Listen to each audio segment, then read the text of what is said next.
Men mana Mercedes-Benz W222 ning narxini aytsam, Nexia 3 Cobalt Gentra Epica Captiva izlayotganlarga yuboring va BMW akalarga alohida yuborib like bosib qo'ying. Naqd pulga $12,900 kelishiladigan joyi bor.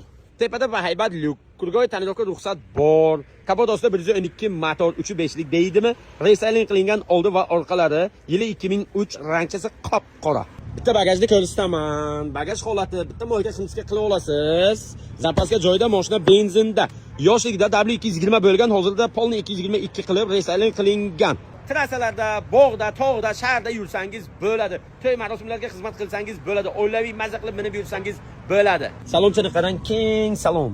Polni salon elektropaket, mebelli, bejli, sidena elektronli, oynalar elektronli, avtomat lyukli, eng full. Mercedes diska turibdi. Balonlar o'rta holatda, yangi bo'lmasa ham tayyor. Kraskasi to'liq sepilgan.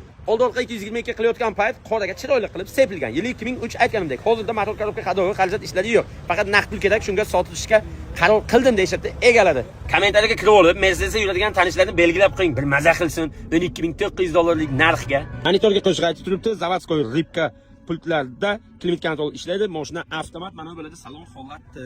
Tamizlana, elektronik zena har joy ishlaydi. 270,000 mil yurgan. Aloqaga chiqaverasiz. Mashincha naqadu. Haqiqat bor-ku, Mercedes-da.